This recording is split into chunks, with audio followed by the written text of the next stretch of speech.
व्यशेम देवहितं यदायुः। Om Shanti Shanti Shanti.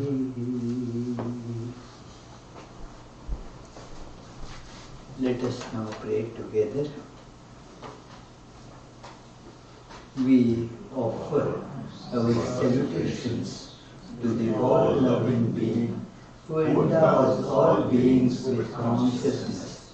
We meditate on the Lord, who is the origin of the universe.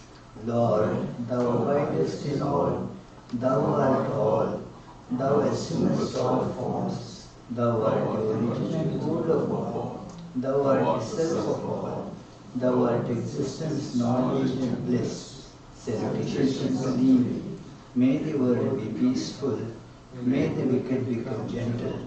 May all creatures think of mutual welfare. May their minds be occupied with what is spiritual and abiding. May our hearts be immersed in selfless love for the Lord. Peace, peace, peace be to God. Today we have our friend Peter Trevisan, an accomplished musician and a wonderful student of Vedanta.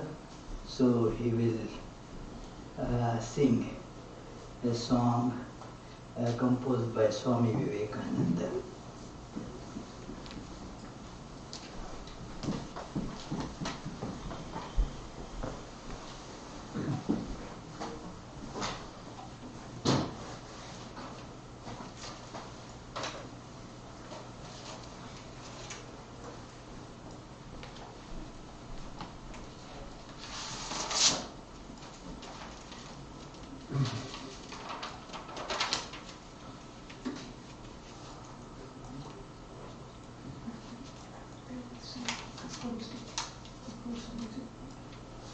Yes, composed by Swami Vivekananda, of course, but rendered by our late friend Joe Dwyer, who was a student of Vedanta here in Providence and in Boston.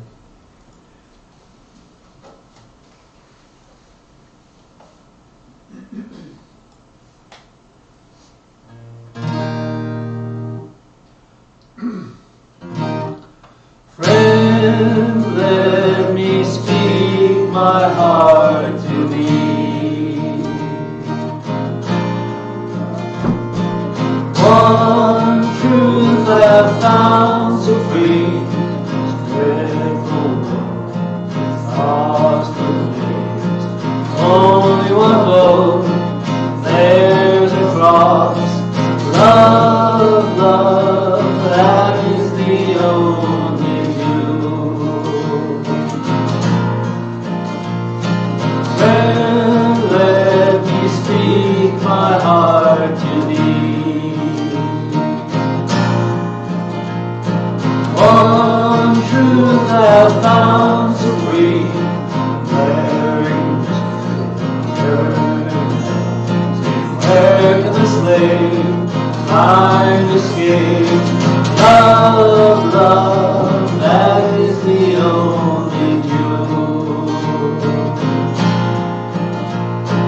When I have found this truth supreme,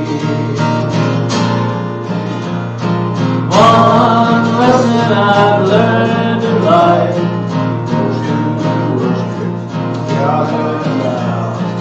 seen through them all, what have I known? Love, love, that is the only view. When I have found this truth supreme, one lesson I've learned in life, science and philosophy, these are all but illusions of mine.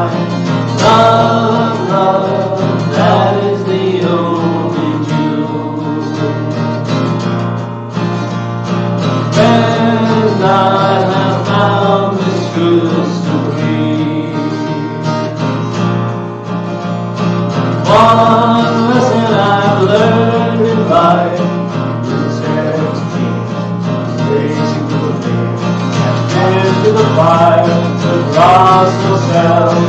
Love, love, that is the only cure.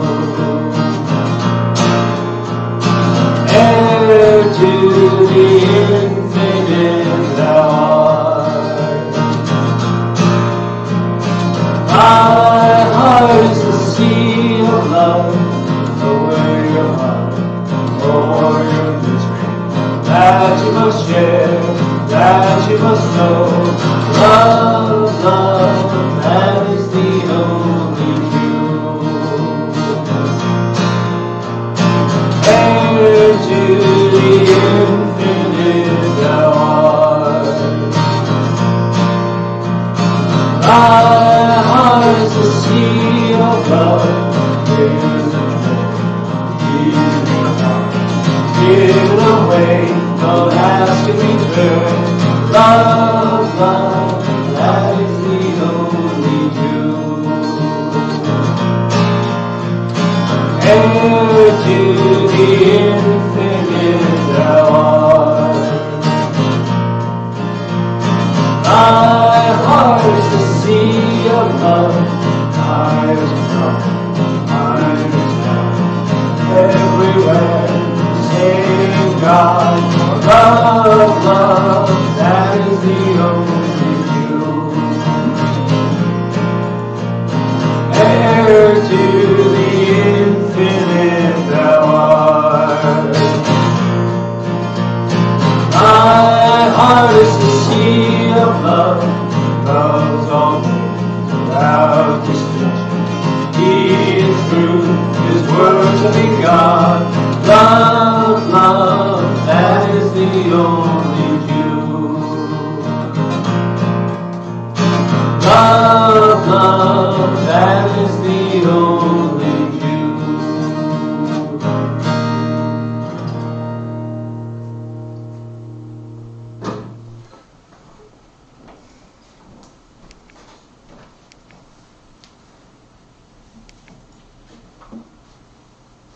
Thank you, dear Peter.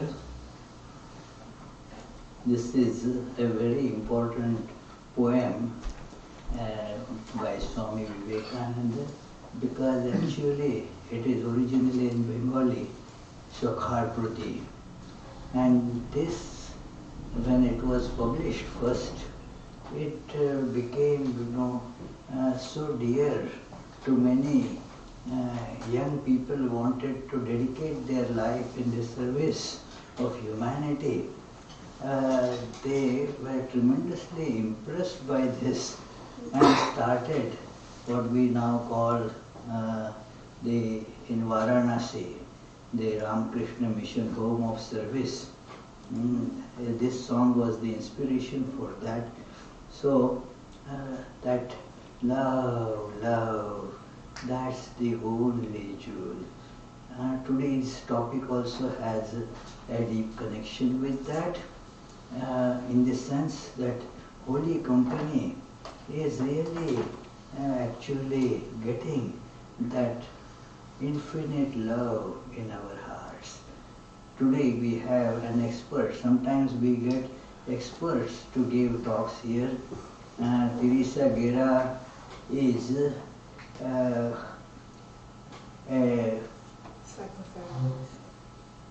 practicing psychotherapist for a long time, and is also a recipient of lot of Holy Company. We know here Teresa for last many years, decades in fact. So it is fortunate that she has agreed to speak on this very important subject. So please, Teresa.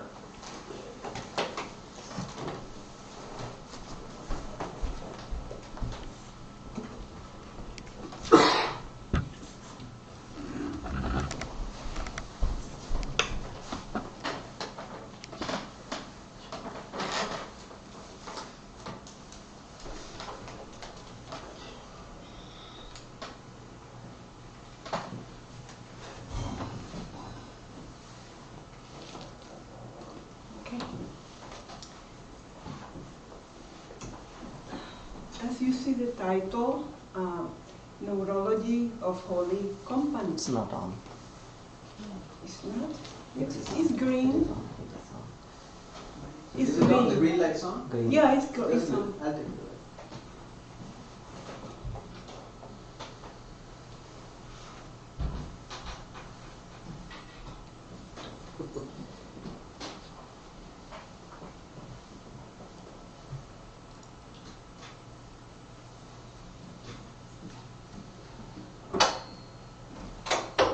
Yes?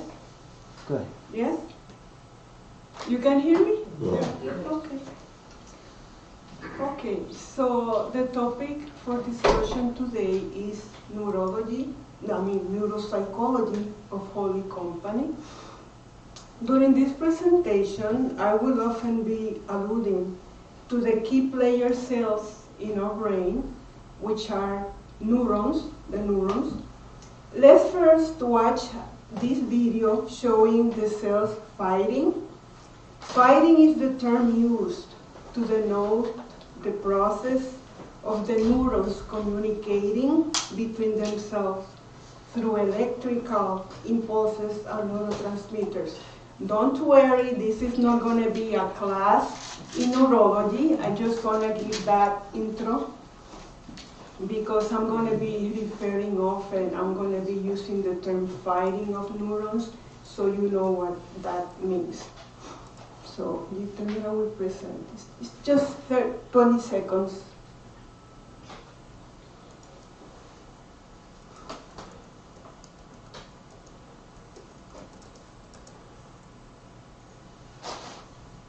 Volume? No, we don't need volume, that's okay. Just wanted, that's fighting.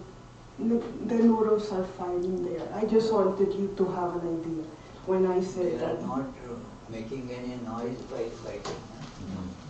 Fighting, not fighting, Firing. firing. Oh, Firing. firing. Without Firing. that makes more Neurons noise. are firing, not fighting. Okay, so in 1949, a psychologist named Donald Hebb developed a neuropsychological theory known as the Hebb theory or Hebb principle. That was in 1949. This theory states that cells that fire together wire together. We have around 100 billion neurons in the brain which don't fire in an independent manner. They connect among themselves and work together. Hebb was trying to connect the psychological and neurological foundations of learning.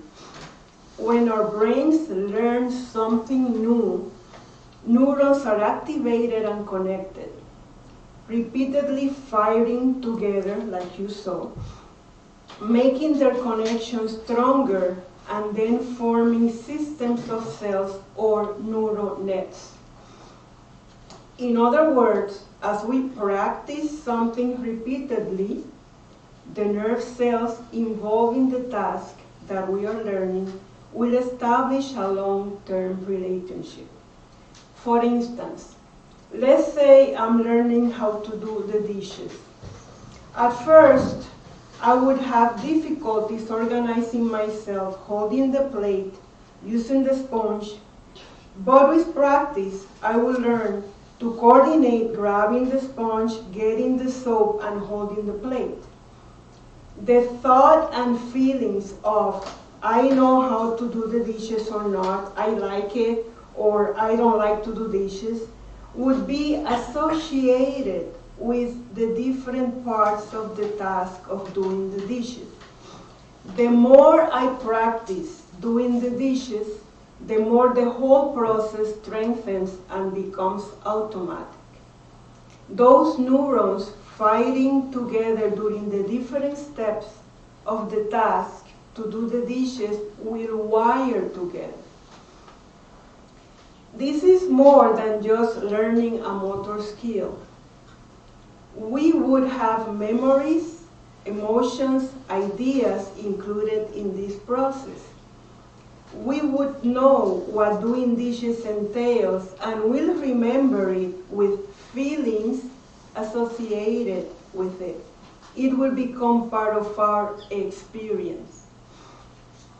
Thoughts are behind our feelings. For instance, if I have associated the concept of friendship with the feeling of happiness, and I strengthen that relationship by often being friendly to others and feeling happy about it, the association of friendship and happiness will become stronger. The neurons related to the concept of friendship will persistently activate the neurons related to happiness, making the bonding between both stronger. The thoughts and memories that I have regarding friendship and happiness will continue being reinforced. In the same way, if I have associated the concept of friendship with feelings of distrust and frustration, then I would most likely avoid making friends or probably get associated with people that I find to be not trustworthy. If I often avoid the opportunity of meeting people because of distrust, that relationship between the concepts of friendship and distrust will keep being rewired, becoming stronger and stronger in my mind. They fire together, they wire together. This is very important because the brain doesn't differentiate between what it sees in the environment and what it sees in the brain, in our minds. The neurons that fire when we see with our eyes are the same neurons that fire when we see with our minds. Therefore, we don't perpetuate the concept of friendship and distrust only by physically engaging with others or physically avoiding interacting with people. The neurons will keep firing when we replay these events in our minds. If I keep thinking about how much joy I get by the company of my friends, although I have not seen them, that will keep strengthening the association of joy and friendship. Likewise, overthinking about how friends in the past betrayed me will keep solidifying that belief. These neurons associations or neural nets become what we define as our experience, because through this process is that we interact with the world. We create neural pathways by our constant interactions, repetition, learning, which would solidify our cognitive development and associations. These connections become our thoughts, become our habits, likes and dislikes. In other words, our identity, our personality. We are constantly being bombarded with information from the environment. The firing range for a typical neuron is probably from 1 cycle to 200 cycles per second. We cannot process all the stimuli around us. It is a common experience to be in a place surrounded by people, and then later someone asking if we noticed a person that was sitting in front with a green shirt or a blue hat, and we reply, "Oh, I didn't notice that." Why? Because we pick and choose. We cannot pay attention to every single detail in the environment. We see what attracts us or we think is possible based on our previous experiences. It's like scaffolding. So we have patterns, probably inherited, acquired early in our current life, or from previous lives, that are molded based in our constant interactions with the world. That's how we develop our personalities. In reality, it's more complex than that, but the point is that we develop patterns that match patterns that we already have through experience, through the constant interaction between our senses and the world. In the process of growing up, we develop models or associations in our mind. The law of attraction plays a big role here, as what we imagine and repeat becomes real to us.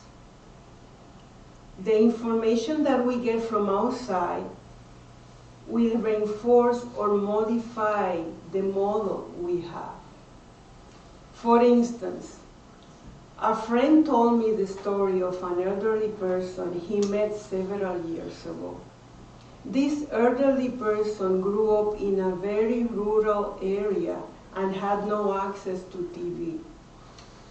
He had the opportunity as a grown-up to see the ocean by the first time. When this person was asked about his experience seeing the ocean, he replied that it was like an extensive field of wheat. Yeah, that was his reply. Because he grew up in a farm and he was familiarized with wheat fields. Therefore, he described the ocean based on the information that he already has stored in his mind. We see what we think is possible based on our experiences. If I see someone or something that I associate with joy, I will feel happy. If I see someone or something that I have associated with fear, I get scared. I associate pride with a particular sport or activity. I associate displeasure with a particular food. If I like sports or value education, I will strengthen those connections. And the opposite is also true. Our identities are then based on our thoughts. I think this is the best team or food or political party, etc. As you can see, our thoughts can be very powerful and have long-lasting effects in our lives. For example, I worked with a child that had a phobia toward dogs. This boy was around 8 or 9 years old, and he reported having very bad experiences with dogs since he was a baby. He and his mother indicated that it did not matter if the dog was a puppy sitting in a corner or if he was playful or sleeping. If the dog was within view, he would become very nervous and tense and would leave the area. Every time he saw a dog, the neurons associated the dog with fear would fire and keep perpetuating the avoidance. And that is actually what happens with traumatic events. In trauma, there is an association of fear with the event that occurred. So trauma is really fear conditioning. We also have beliefs about things that we have not experienced directly. For instance, believing in God based on the experience of sages, but also holding on to stereotypes could fall into this category. Like being told that someone is not a good person, and I believe it although I have not had a direct experience. Again, we create our own realities based on what we think. Our brains have what is called neuroplasticity. The Hebb theory tracks neuroplasticity. This means that we could break, modify, and create new pathways in the brain. Hebb's theory says cells that don't fire together will not wire together, so the connection will die. What you don't use, you lose. I am not talking about motor skills here. You will still remember to ride a bike years after you stop practicing. In the case of motor skills, such as doing dishes, learning to drive, or to play the piano, they become part of what is called the procedural memory. We will not forget them. We will not forget them even if we stop practicing. Survival skills are also part of the procedural memory. For example, we will not forget what we did when we were in a flooding or hurricane. The memory part of traumatic experiences also gets stored in the procedural memory. That's why we don't forget them. Going back to the concept of neuroplasticity, the neural nets that stop fighting together, meaning we interrupt the thought process, will lose their association. We have done that many times, both intentionally and unintentionally.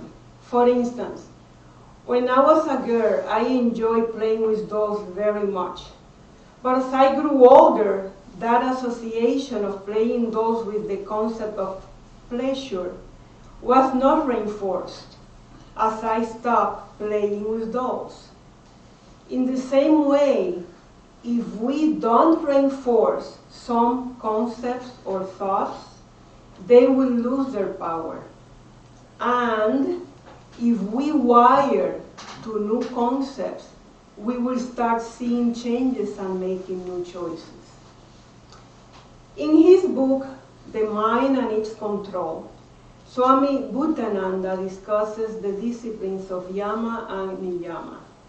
I am not going to get into all of them. I just want to point out two of the practices mentioned in the book, which reinforce the points already being discussed here. Number one, fortifying a behavior by repetition. In other words, supporting the firing of neurons for a particular behavior. And number two, interrupting a behavior by breaking the firing connection of the neurons. Both stopping a behavior and incorporating a new one should go hand in hand. I remember in the late 80s, there was a big campaign against the use of drugs. The motto was, just say no to drugs, just say no to drugs. This campaign failed badly. It did not work to ask people to stop an addiction, just because. If I ask you to stop a behavior, you should have the option of engaging in another behavior to create a new habit and to keep the discarded behavior away. Therefore, breaking associations of behaviors that are not healthy for us because they drag us down in worldly affairs also requires that we engage in new behaviors. In other words, we stop fighting neural nets for a particular behavior as we create pathways by engaging in new behaviors. Of course, we want to keep reinforcing the behaviors that we already have, which will help us, in moving ahead in our lives. So this is where the concept of holy company comes into place. First, what does it mean to have holy company? So Sri Ramakrishna said, the companionship of the holy and the wise is one of the main elements of spiritual progress. I am on purpose emphasizing the word one. He said one of the main elements. Sri Ramakrishna also said, many warm themselves in the fire kindled by someone else who has taken the trouble of collecting the firewood and other necessary things. Similarly, many fix their minds on the Lord by associating with and following the instructions of holy men, let's say holy persons, who have come to know the Lord after a good deal of hard penance. Sri Ramakrishna added, milk and water, when brought into contact, are sure to get mixed, and the milk can never be separated again. Similarly, if the aspirant thirsting after self-improvement mixes indiscriminately with all sorts of worldly people, not only does she lose his idea, but also loses his former faith, love, and zeal. They die away imperceptibly. Sri Ramakrishna elaborated, if you wash an elephant well and leave it at large, it is sure to make itself dirty in no time. But if, after the wash, you tie it down in its stable, it will remain clean. So, if by the good influence of holy people you once become pure in spirit, and then allow yourself to mix freely with worldly people, you are sure to lose that purity soon. So, Sri Ramakrishna specifically mentioned here the need of having the company of wise and holy people. We can see that the physical and mental association of the devotee to the wise and holy can become weaker if it's not nurtured, if not reinforced. So here we go again. The neurons that don't fire together don't wire together. Is holy company only pertaining to the association with the wise and holy? Another quote from Sri Ramakrishna. If a person, let's say, if a person sees a pleader, he or she naturally thinks of lawsuits and courts. Similarly, on seeing a pious devotee, one is reminded of God and of the life hereafter. So here, Sri Ramakrishna is talking about devotees as a source of holy company. By keeping the company of other devotees, we are reinforcing the neuronets so they keep fighting together. Are there other sources of holy company that would help us grow spiritually besides sages and other devotees? Sri Ramakrishna had said that the holy and wise are one element in our spiritual progress. What could be other elements to help us grow spiritually? Well, our mantra or holy name is our closest holy companion because we have access to it at any time, 24 hours. If we don't have a mantra, then repeating a prayer to ourselves while we are engaged in an activity is also important. Meditating on our chosen ideal, chanting, and reading the scriptures, religious books, are also holy company. They strengthen the neural nets associated with our spiritual evolvement. By cultivating all these sources of holy company mentioned above, we are reinforcing associations that we already have as the neurons keep fighting together. Or we would be creating new pathways in the brain if we didn't have that kind of association before.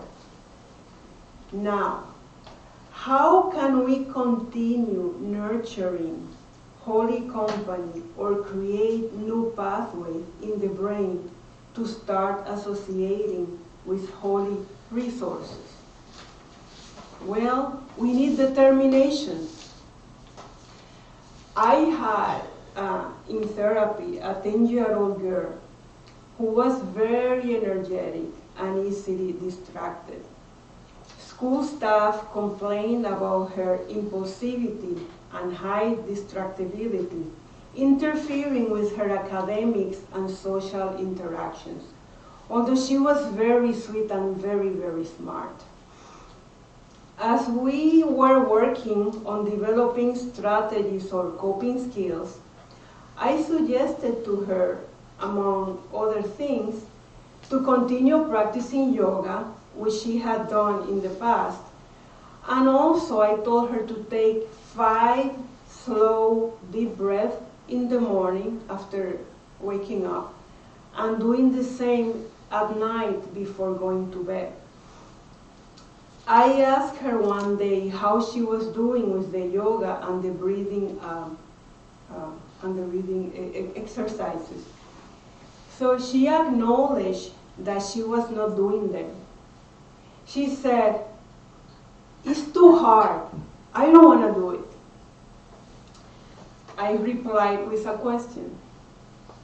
"Do you know why we have fire drills at school?" I asked her. She answered, "Well, obviously, so we are ready in case there is a fire." I said, "Okay, what could happen if you never have fire drills at school?" She acknowledged that the children would not know how to proceed if there was a real fire. Something bad could happen. I said, "Yes. Likewise, that is why we need to practice breathing exercises on a regular basis. So we will know how to calm ourselves down if we are too hyper or overwhelmed. If we don't practice on a regular basis, we will not be able to calm down when we need because we have not learned to implement that skill." Determination is necessary to move ahead in life. Sometimes we have good intentions.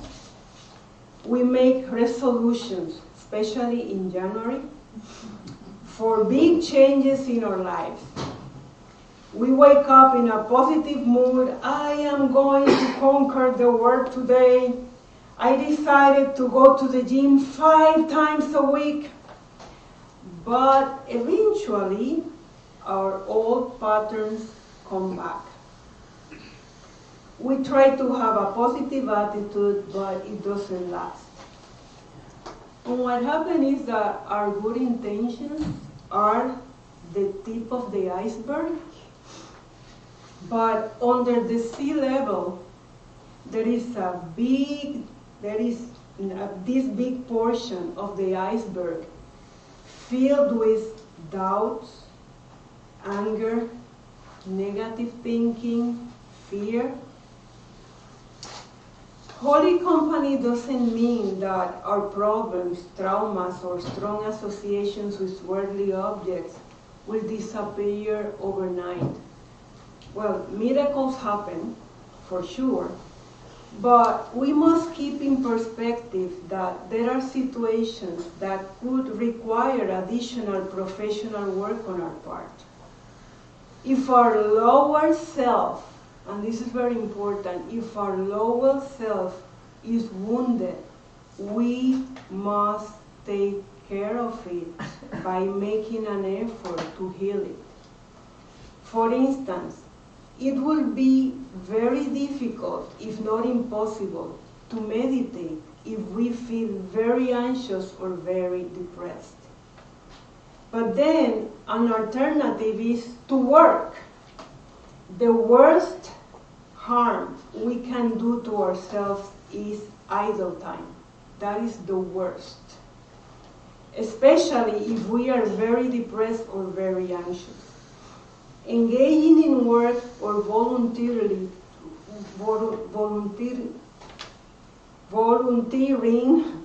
to do work would be very, very helpful.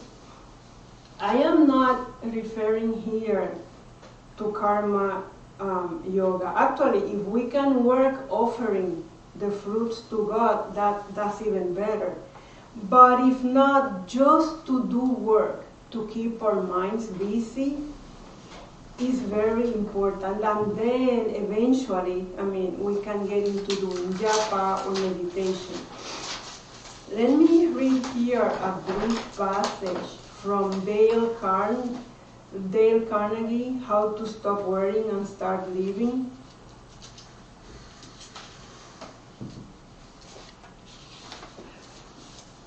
I'm starting reading.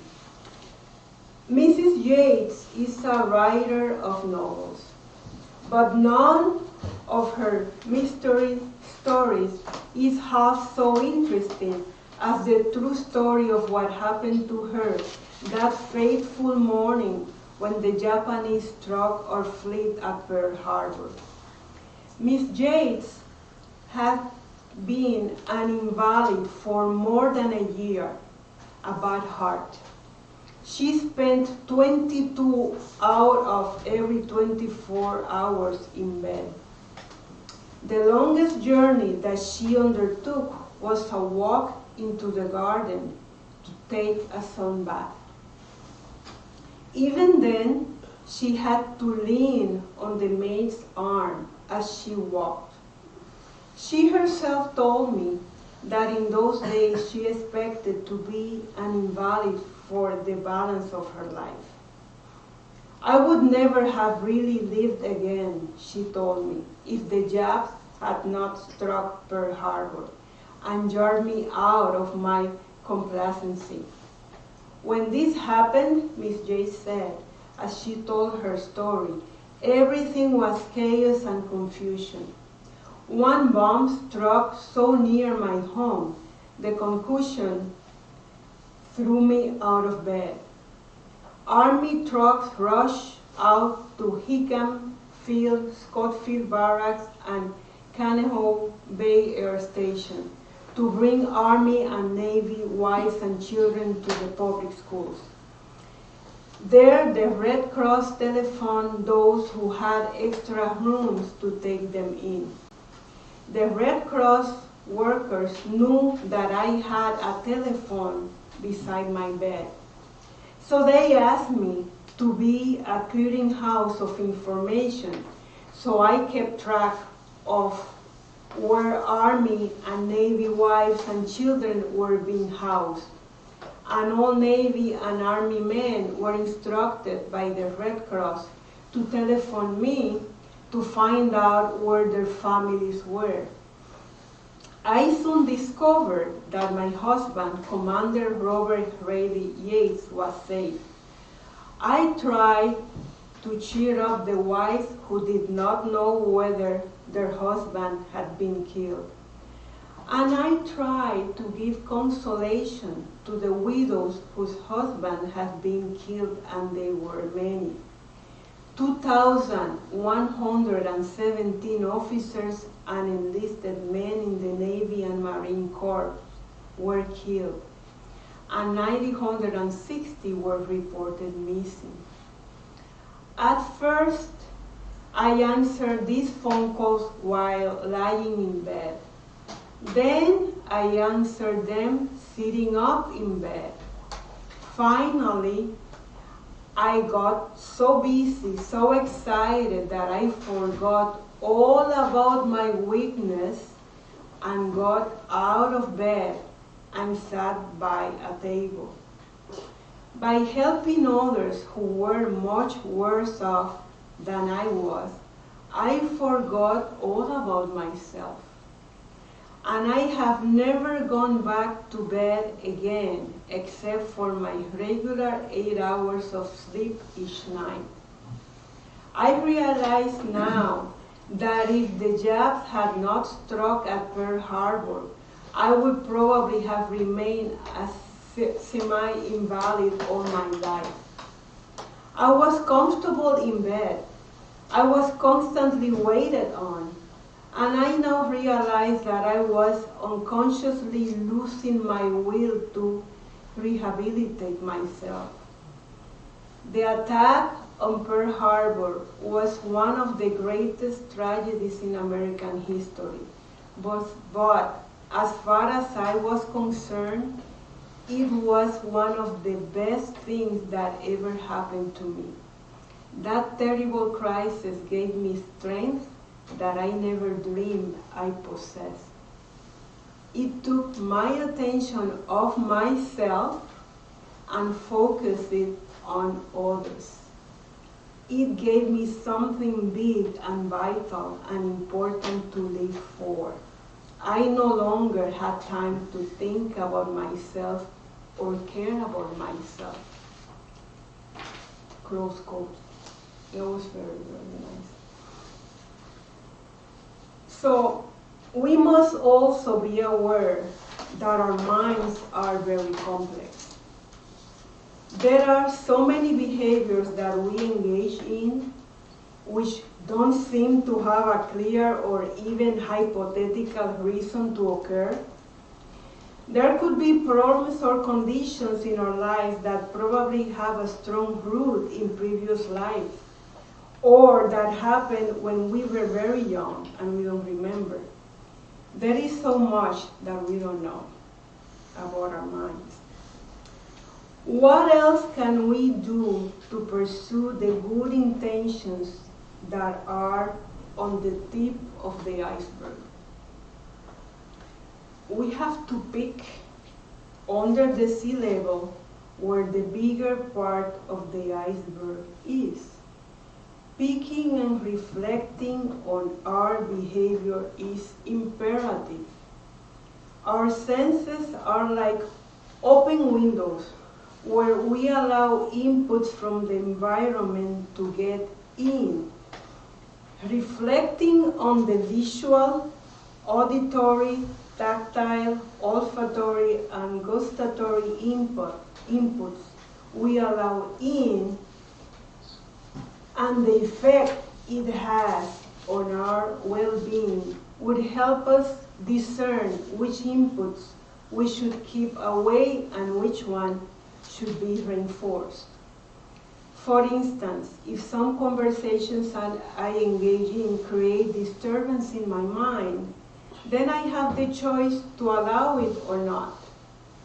Swami Vivekananda said that we need to de-hypnotize ourselves. How can we make our minds stronger and determined so we can make a conscious decisions of what inputs get in or not. By purifying the mind. How do we purify our minds? By keeping holy company. By keeping positive thoughts, holy associations with people that are peaceful and loving, listening to conversations that are uplifting, seeing events, reading or engaging in activities that are elevating.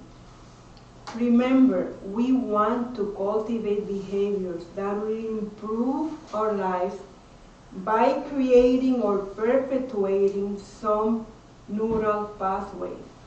Or in other words, by encouraging the firing of neurons that will help us in that goal, and by weakening the firing of neurons that keep us in a state of misery or lack of fulfillment.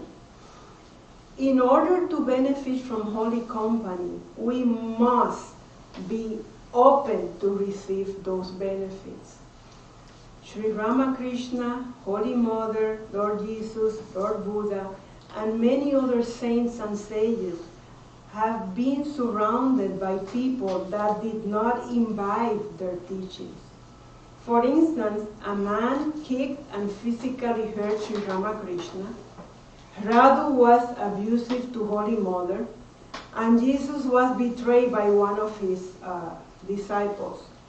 So by engaging and being open to holy company, we would create positive impressions that would become unconscious samskaras.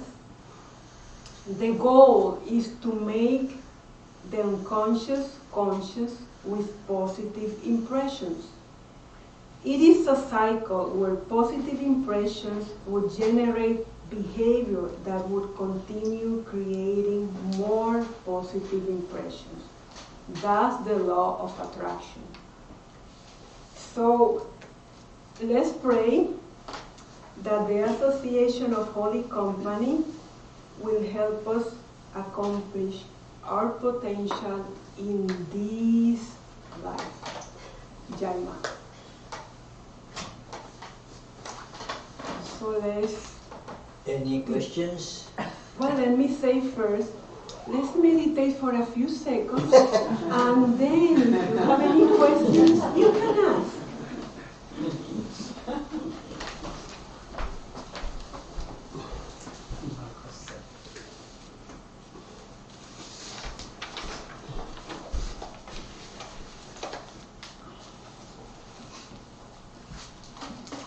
Are there any questions?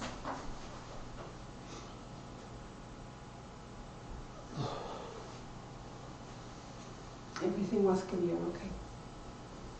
Questions on the web? No, only comments. Wow, great talk, Teresa. Read the comments. No need. Comment from Jyoti. Wow, great talk, Teresa. Okay, no questions?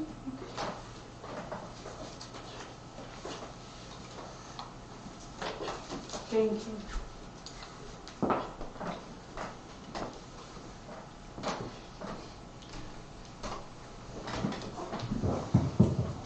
Oh, he needs the microphone.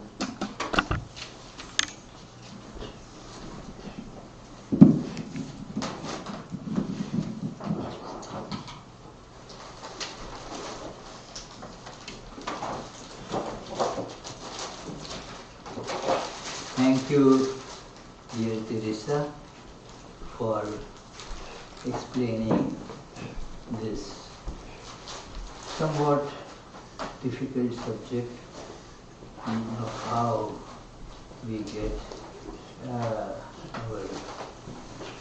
neurons firing and how the different patterns of behavior emerge with that, and how the holy company will create such patterns, strengthen them, and will change us change our behavior in the right way.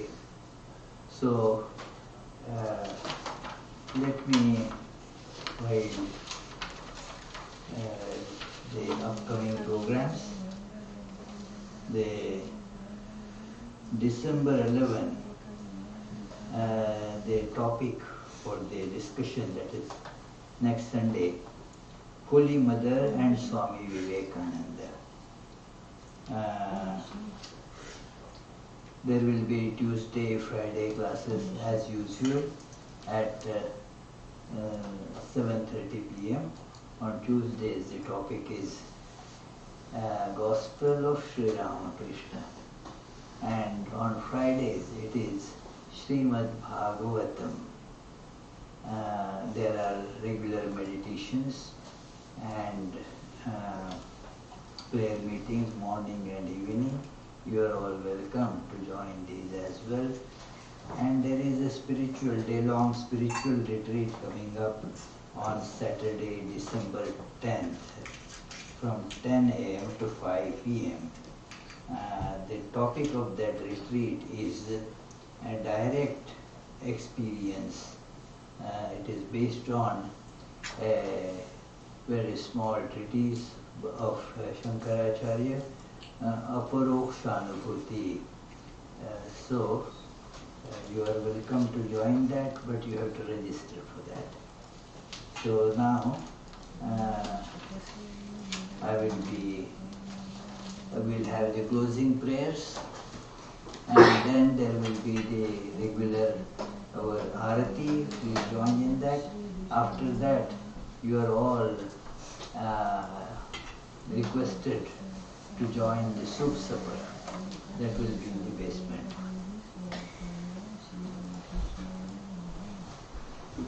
May the Divine, who is Father in heaven of the Christians, Holy One of the Jewish faith, Allah of the Muslims, Buddha of the Buddhists, Tao of the Taoists, Great Spirit of the Native Americans, our Master of the Zoroastrians, and Brahman of the Hindus, lead us from the unreal to the real, from darkness to light, from death to immortality.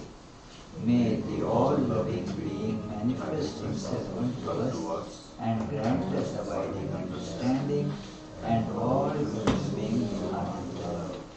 Peace, peace, peace be unto all.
darkness is destroyed by your light.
Granting us refuge, all-seeing God,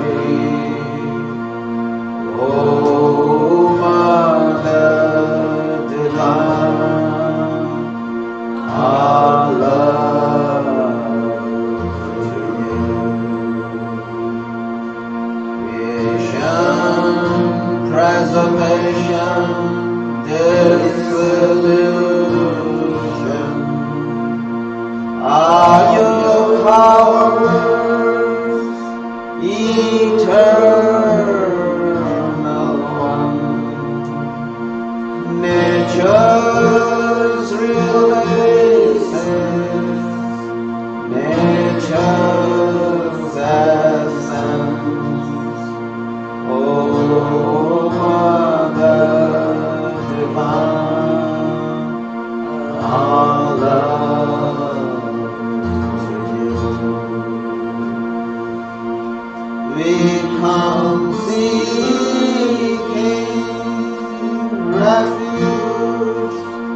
Jai Shri Ram Krishna Dev Ki Jai. Jai Shri Sara Devi Ki Jai. Jai Shri Swami Vivekananda Ki Jai. Jai Shri Buddhadev Ki Jai. Jai Shri Jesus Christ Ki Jai.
As long as he's okay.